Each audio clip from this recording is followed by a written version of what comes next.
सभी संगत को जय माता की। आज का विषय है कि कोई भी मनुष्य मानव अशांत क्यों हो जाता है, उसके अंदर धैर्य क्यों नहीं होता।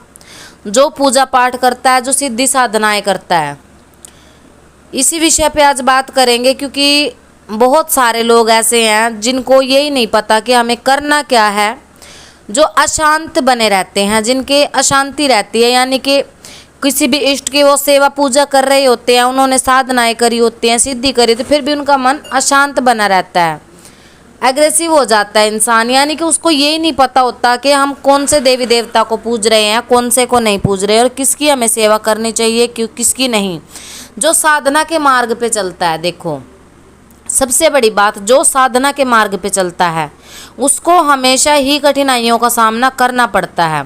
अब कुछ लोग उल्टी पुल्टी बात कर देते हैं, जैसे कि अगर भगवान में इतनी शक्ति है तो भगवान हमारी फलानी चीज़ बताए। कई लोग तो इतने मूर्ख भी देखे हैं कि अगर आप में माता आ रही है तो आप हमारे पितर का नाम बता दो। देखो कोई भी भगत साधक जितनी वो कर सकता है, अगर आपकी पूछा देखता है तो उसकी जो शक्ति होती है जिसके माध्यम से वो पूछा देख रहा है, चाहे वो देव शक्ति है, चाहे वो उनके सेवादारों की शक्ति है, चाहे वो किसी की भी शक्ति है, यानी कि उसकी कुछ लिमिट होती है। जितनी वो पूजा पाठ, जितनी साधना सिद्धियां वो करता है, उसकी एक सीमा होती है, और सीमा के दायरे में रह करके वो आपके घर की इस शक्तियों को देख पाता है कि कौन सी शक्ति रुष्ट है, कौन सी नहीं। अब उनके नाम बताने बैठ जाए, ये बताने बैठ जाए उन्होंने जीवन में क्या क्या कर्म कांड किए थे, इतना कोई भी गृहस्थ साधक तो कर नहीं सकता। इसके लिए तो आपको किसी जो साधु संत काफ़ी वर्षों से जो साधना में लगा हुआ है, जिसको कोई बड़ी सिद्धि प्राप्त हुई है, वो ही आपको बता सकता। और इतना खोल के तो वो भी नहीं बता सकते, क्योंकि आज तक हमने नहीं सुना है जिसने इतनी एक्यूरेट बिल्कुल सही सही बात बताई हो। तो घर की दिखवाने जाते हैं आप, और आपको ये पता चल जाता है कि आपको पितरों की दिक्कत है, तो जो आप जिस भी भगत के पास गए हो, जो आपको वो बताता है उसके हिसाब से पहले कार्य करके देखें। जब तक आप उनके कार्य ही नहीं करोगे तब तक आपको कैसे समझ में आएगा, कैसे आराम मिलेगा। मेन चीज़ होती है आराम की। तो बात ये है कि आप इतने अशांत क्यों रहते हो। सबसे पहली बात तो यह है कि इंसान धैर्यवान नहीं बन पाता, आपके अंदर धैर्य नहीं है। धैर्य क्या, अब देखो हर चीज़ के नियम होते हैं। अब जब ये रामायण में आपने सुना होगा कि जब अहिरावण और महिरावण श्री राम और लक्ष्मण को मूर्छित करके उठा करके ले गए थे देवी कामाक्षी को उनकी बलि चढ़ाने के लिए, तो हनुमान जी उनको ढूंढते हुए वहाँ पर पहुँचे थे। और क्योंकि जो देवी कामाक्षी थी उन्होंने उसकी मृत्यु का राज बताया था कि आप उनकी जो पत्नी है, जो एक नाग कन्या जिसको उन्होंने आज के ज़माने के हिसाब से कह लो किडनैप किया था या अपहरण करके उसको ज़बरदस्ती अपनी पत्नी बनाया था, वो उनकी मृत्यु का जो है वो राज जानती थी। अब हनुमान जी की आप सेवा करते हो, हनुमान जी इतने शक्तिशाली है, लोग कहते हैं आप हनुमान जी की सेवा करते हैं, आपको तो हमारी हर चीज़ पता होनी चाहिए, आप हमारी हर चीज़ बताओ। देखो हर चीज़ के नियम होते हैं। तो उन्होंने भी जो अहिरावण और महिरावण की मृत्यु का राज था, वो उस नाग कन्या से, भगवान श्री राम से वो विवाह करना चाहती थी। इस शर्त पे हनुमान जी ने उनसे वो चीज़ पूछी थी कि इनकी मृत्यु कैसे हो सकती है, आप हमें इसका राज बता दो। तो उस जो अहिरावण की पत्नी थी उन्होंने शर्त रखी थी कि आप श्री राम से मेरा विवाह करवाओगे तभी मैं आपको वो राज बताऊंगी, अन्यथा नहीं। तब क्योंकि मौका ये था कि उसकी हत्या, उनका जो वध करना जरूरी था, क्योंकि हनुमान जी श्री राम और लक्ष्मण जी को बचाने के लिए गए थे। तब उन्होंने वहाँ पर थोड़ा अपनी बुद्धि और विवेक का इस्तेमाल किया था। जो उनका पलंग था कि अगर श्री राम आपके इस पलंग पर बैठते हैं और आपका ये पलंग नहीं टूटता है तो मैं श्री राम से आपका विवाह करवा दूंगा।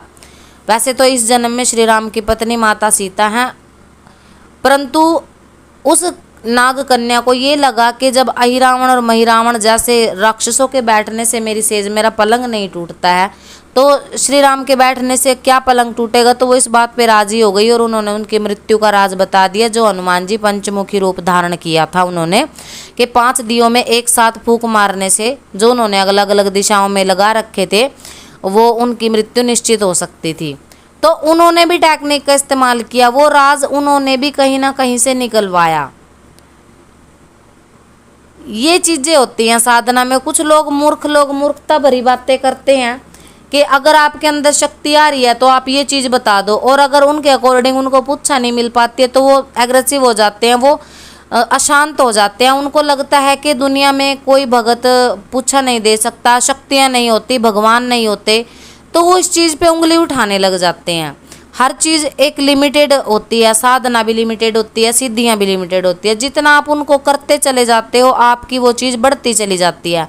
अब एक पहली कक्षा का बच्चा जो चीज़ें लिख रहा है उसकी राइटिंग में सुधार नहीं है, उसको पढ़ना कम आता है, जैसे जैसे वो 5 साल 10 साल अपनी विद्या को, अपनी पढ़ाई को देता है, वो पढ़ने में भी निखर जाता है, लिखने में भी, और उसको अनुभव हो जाते हैं। तो उन्हीं अनुभवों के आधार पर आगे वो किसी दूसरे इंसान को सिखा सकता है। यही भगताई का होता है। तो जो भक्ति करने वाले लोग होते हैं वो अशांत होते हैं। क्यों? क्योंकि उनमें धैर्य नहीं होता। जब उनके ऊपर कोई दुख संकट आ रहा होता है, उस दुख से निपटने के लिए, उबरने के लिए वो लोग ये कार्य करना ही नहीं चाहते। उनको ये लगता है उन्होंने भगत को ही भगवान मान लिया, भगत का भी भगवान नहीं हो सकता। भगत भगवान से आपको जो कृपा मिलने का जो रास्ता है वो बता सकता है। कुछ भगत होते भी हैं जो अपने आप को भगवान समझ लेते हैं, थोड़ी कृपा उनको मिल जाती है, वो ये सोचते हैं कि मैं स्वयं बालाजी बन गया या फिर मैं स्वयं देवी माता बन गई। होते हैं बहुत सारे भगत जिनके अंदर अभिमान आ जाता है, परंतु अभिमान आपके नाश की जड़ है। जहाँ आपने अभिमान कर लिया वहीं आपका सिद्धि साधनाएं सभी नष्ट हो जाती हैं। कितने दिन आप जनता को, भोली वाली जनता का मूर्ख बना सकते हो? और अगर आप ज़्यादा दिन उनका मूर्ख बनाओगे तो जो आप बोओगे वही काटोगे। आपके जो करे हुए कर्म होते हैं वो अंत समय में आप ही को भुगतने पड़ते हैं। जिन लोगों को अपनी सिद्धि का, साधनाओं को, और सबसे बड़ी बात है जो अपने गुरु से झोली फैला के लिए उस ज्ञान का अभिमान हो जाता है, रास्ता नहीं देते हैं लोग।